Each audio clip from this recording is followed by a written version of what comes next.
Graeme, thank you so much for taking the time to speak with us. Really appreciate it. You're welcome. Can you just take me through what the last few months have been like for yourself and for the team? I mean, trying to get a car ready and to the shakedown and then again to testing as well.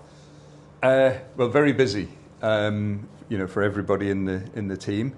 I think you saw from the Barcelona shakedown week, there were teams that either didn't get there or got there partway through, and that just shows how difficult and how demanding the timelines are in Formula One. But I was really, really pleased with the fact that we fired up in early December. We went on the virtual test track or VTT, or four-wheel dyno, whatever you want to call it, mid-December.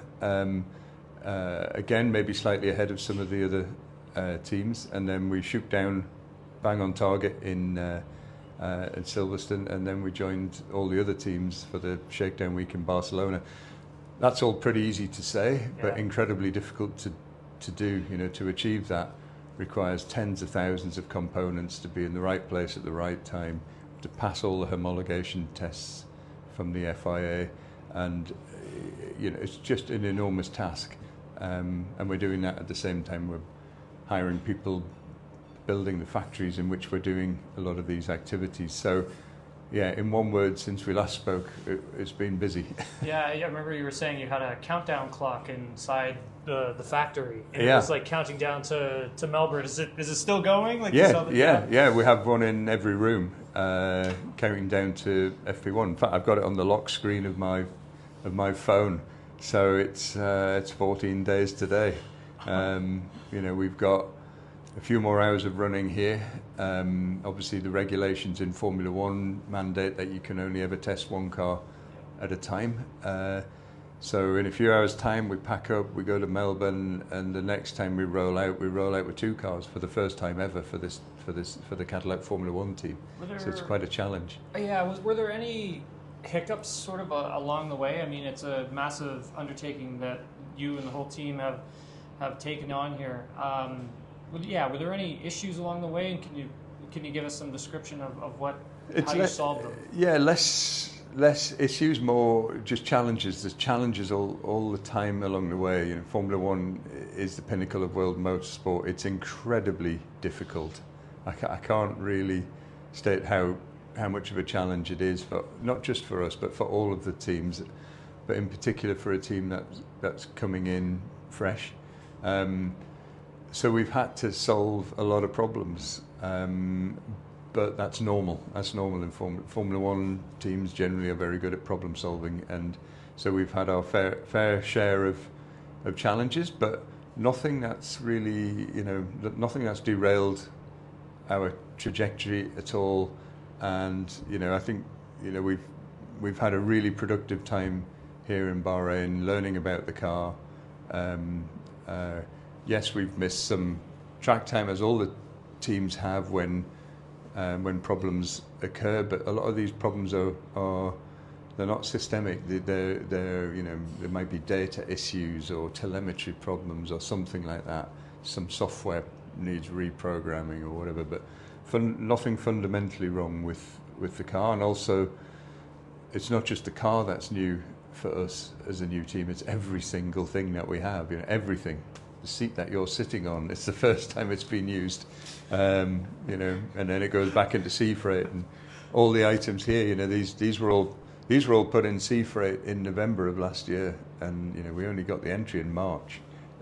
So considering the challenge and considering everything that the team's been presented with, I'm really, really happy with how things have gone. For you personally, though, this must feel like a massive accomplishment. Like, personally speaking, like it's a lot for one person to.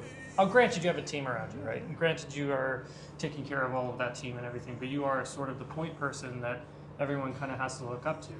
Yeah, but it is the team. It's everything. The team is everything. That's my philosophy, and I'm really privileged actually to go to work with so many really good, skilled, talented, experienced people.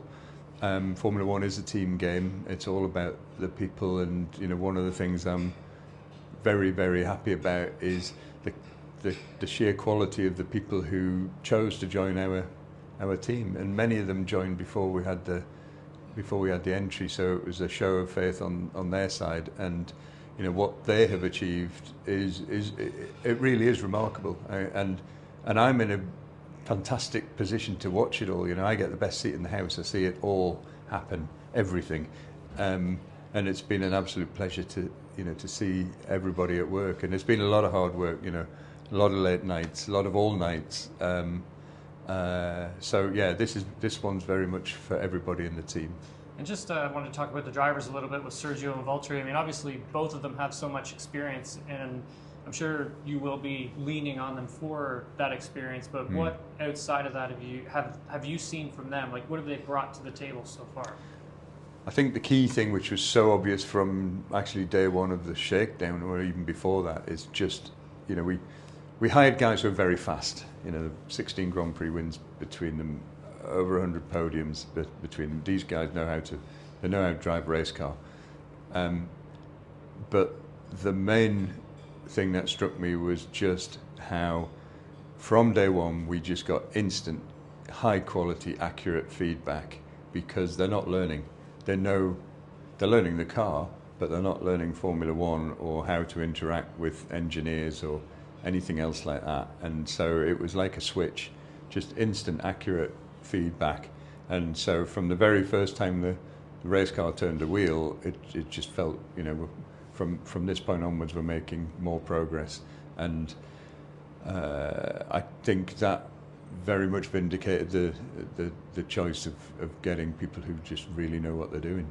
Looking forward to Melbourne coming up, and I guess the expectation for the season as a whole. Is it getting to Melbourne and just sort of telling the team to look, focus on the basics, and we'll get through the basics, which will then get us to our end result? It's a balance, because this is sport. We never get a chance to rerun the 2026 Australian Grand Prix, and as a sports team, we want to perform. But equally, this is not a sport that you can just kind of walk into, and performing at this level is unbelievably difficult. So I think the best approach is for us to do just as you say. We focus on the job in hand. We've come in with a very humble stance. We respect the other teams. We've already said that our first objective is to gain their respect as well. We know how difficult this game is. If we focus on our job, then the team will move forward. And yes, we want to be as competitive as we can be, but it's so difficult, this game, that you just have to focus on the fundamental task of just going racing. Just a few more questions for you. I just wanted to know about the car. I mean, it looks great on track. I mean, I actually went trackside to watch it a lot this week, and it's one of the nicest. Yeah, it looks cool. Yeah, it's one of the nicest looking ones out there, to be honest with you. But what is next for it? Like, what in the development chain? Like, what are you guys looking for next to extract from it? I think it won't be any surprise that the richest vein of performance going forward for us will be, looking to maximise aero load. The car itself's got nice handling characteristics. It performs well. It reacts well to setup changes. So all the things that we'd want in a platform. We always knew that aero performance would be a challenge from a standing start, with no closed loop on the wind tunnel or the driver in the loop simulator, because of course, as a new team, we have no cars to test on the track. So the starting position doesn't actually look that bad, and but I think the key development area now is, if we increase the aerodynamic load on this car, we know we've got a good platform to build on. It's clear that there's no outrageous handling characteristics or systemic weaknesses in the car. So as a foundation, it's set, and it's now ready for us to develop it. in the Ferrari power unit. Obviously, you guys are going to be running with Ferrari power this year. Yeah. The standing starts from the Scuderia obviously look extremely impressive. Yeah. From the amount of mileage that you guys have accumulated with the Ferrari engine that you have in your car right now, where do you think the performance levels of that are? It's impossible to say. Of course, we have some very clever people and some very clever software to try and do comparisons, but the reality is until we start racing, nobody knows. And overlaid on performance is, of course, reliability as well. So we have no idea whether teams are going to have to adjust their running in Melbourne to have one eye on reliability or maximise it, or what. There's so much. I mean, it's great for the fans. Yeah. This is why everyone tunes in, because if we already knew who was going to win, then it would be a bit less interesting. But I think the fans are in for a real treat in Melbourne. Graeme, thank you so much for your time. I appreciate it. You're welcome. Thanks.